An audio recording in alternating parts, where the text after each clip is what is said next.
So, hello guys, what's up? It's me again, Alicia nyo, at nagbabalik ulit para sa ating panibagong video. So, mga minamahal, alam nyo naman na warrant is out. Kung kaya't sa hindi nga natin malaman na dahilan, di ba? Itong si former President Duterte ay lumipad ng Hong Kong bago nga po nabalita na lalabas na po yung warrant of arrest. Well, ang sabi naman daw ni Panelo ay para daw sa pasasalamat, meet and greet, sa mga OFW na sumusuporta daw sa kanila. Yun ang sabi ni former President, yun ang sabi ni Panelo, patungkol nga po dito sa trips na confidential ni former President Duterte. Now, ang tanong, may nag-send kasi sa akin ng picture. Bakit kasama si Bongo? Yan o, makikita nyo mga minamahal. Bakit kasama itong si Bongo? Ha? Ano, makikiusap na din? Kasi sa mga hindi nakakaalam mga minamahal, itong si Bongo ay isa din po yan sa minamanmanan ng International Criminal Court dahil nga po sa reward money. 'Di ba? Natatandaan nyo yung hearing kasi yung ICC na to is yung investigation sa drug war campaign ni former President Duterte at nung naging mayor siya ng Davao, yung Kaplantok Hang. So doon po napapaikot, napapaloob yung investigation ng ICC kay former President Duterte. Now, itong si Bongo, dawit, hindi lang nga si Bongo pati si Bato, dawit sa issue na to. Dahil nung presidente, itong si former President Duterte, ang sabi ni Digong, ipapatay daw, oo, lahat, patayin daw yan. Now, ngayon, ang ginawa ni Bato, siya yung nag-implement. Si Digong yung nag-utos, siya yung nag-implement. And we found out, mga minamahal, during the hearing, na itong si Bongo pala, yung nagbibigay ng reward money, ng pera sa mga kapulisan, every time na mayroong ulo silang napapatay. Diba? Kahit planted man yan, basta napatay mo, depende yan sa tao, sa katungkulan, abay, mayroong reward. So, isa din si Bongo sa mga minamanmanan ng International Criminal Court.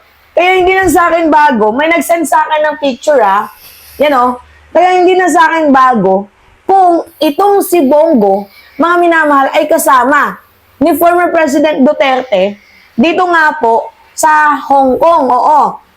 Alam na natin kung ano talaga yung rason. Hindi naman ata to para sa political campaign or rally strategy nila. Parang feeling ko, meron talagang importante. Kasi sa mga hindi nakakalam, si Digong may sakit na yan. May sakit na si Digong. Hindi na nga yan nakakalakad ng maayos. Ang punto natin dito nga, mga minamahal, kung hindi naman talaga sobrang importante ng lakad na yan, hindi pupunta dyan si former President Duterte. Wait, i-confirm lang muna natin mga minamahal para hindi tayo, kasi ayoko yung nagbabalita tayo ng fake news I-confirm ko lang muna to sa friend ko kung recent ba yung picture na to. Kasi mukhang malakas dito mukhang matikas pa dito si former President Duterte, Parang feeling ko hindi to recent photos. Pa-confirm ko nga sa kaibigan ko. So mamaya malalaman natin yung result. So by the way, eto, bagong balita. Yan mga minamahal. Si Vice President Sara Duterte nandoon po sa Hong Kong para daw po sa pasasalamat kay FPRRD with OFW on Sunday morning, the OVP confirms. Paano kasi? Nahuli. 'Di ba? Kontrabando, huli. Kaya kung hindi nahuli yung confidential na lakad, abay, hindi din to mag-a-announce itong si VP Sara Duterte. Pero I think mga minamahal, that was just a front. Front lang yan, yung makikipag-meet and greet sa mga OFW, pero yung real na pakay nila is more than that. Kasi kung si Duterte mag-aabala para sa ganyan, malabo. Yung salamat FPRRD, mukhang malabo talaga yan, sobrang labo, mga minamahal. Diba nung naghakbang maisog nga, hanggang dito lang siya sa Pilipinas, kahit napakadaming vloggers ang pumupunta na ng iba't ibang bansa, diba? Si Digong nandito lang sa Pilipinas, nananatili. So hanggat hindi nga sobrang importante ng lakad, hindi lalabas yan ng bansa. Katulad noon kay Xi Jinping. Nung nagkita itong si former President Duterte at itong si Xi Jinping, di ba sobrang importante nun para sa kanya. Kaya kahit may sakit siya, kahit uugod-ugod na itong si Digong, pumunta pa din doon kay Xi Jinping. Kasi very important naman ata yung pinag-usapan nila patungkol sa gentleman's agreement.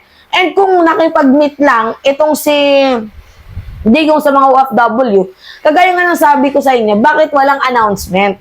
Siyempre kapag makikipag-meet and greet ka, meron niyang announcement.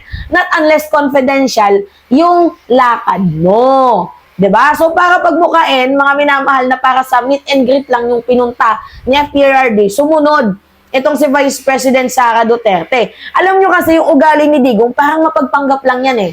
'Di ba? Na matapang pero nanginginig na din yung kanyang tuhod. Kagaya ni Sara Duterte. 'Di ba kung matatandaan ninyo, sabi niya, mas maganda na lang na ma-impeach ako para pumunta tayo sa proper forum kasi yun yung tamang forum, 'di ba? Para mailahad ko yung opinion ko, yung totoo. So, sabi ni Sara Duterte yan noon.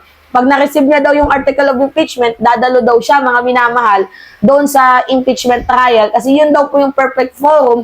Kasi sabi niya, iniipit at ginigipit daw yung kanyang mga kasamahan.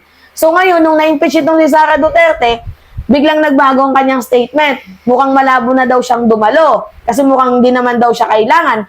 Yan yung palusot niya. Kagaya ni Digong. Diba? Sabi niya, sige, di daw siya natatakot sa ICC. ASAP daw, as soon as possible daw. Pero tumawag kay Harry Roque noon. Ang sabi niya, baka anytime soon, huhulihin na daw siya.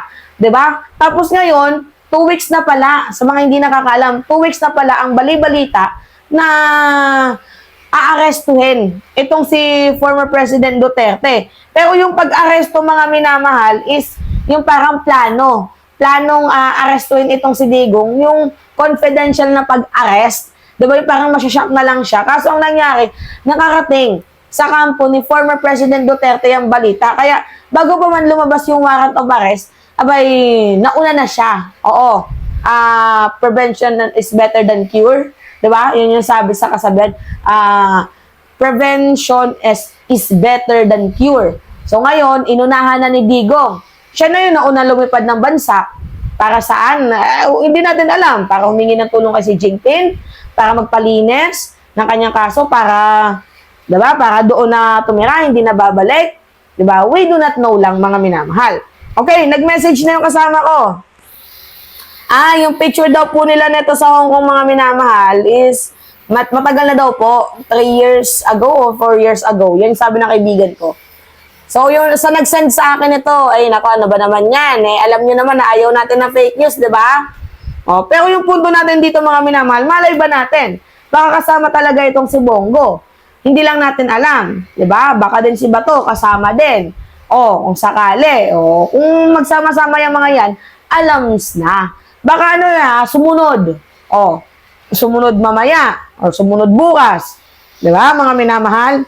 Hindi lang natin alam. Baka mamaya, sumunod sila. Malalaman na natin, si Bato nandoon na, si Bongo nandoon na. Diba? Hindi lang natin alam. So, update yan, mga minamahal, ha? Anyway, it's me again, Alicia nyo. Pahingi lang po ako ng comments.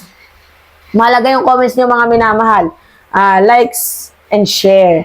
Diba? Ay, oo nga pala, may nagsabi din na baka daw mag-withdraw doon si Digong. Sabi ko nga sa inyo, may posibilidad na mag-withdraw doon si Digong ng pera kasi baka ipa-freeze yung accounts niya. Lalo pat itong si Sara Duterte, may joint account sila, di ba? Na mayroong billions of money. So, baka pwedeng ipa-freeze yun ng AMLA kung kaya't wini-withdraw na nila. Diba? Lalo pat nandun yun sa article of impeachment. Or pwede din, mga minamahal na may sakit. Itong si former President Duterte at ayaw niya lang ipakita sa mga Pilipino na ganyan na yung kanyang sitwasyon kasi gusto niya, matapang din siya sa mata ng mga tao. Malakas, makisig.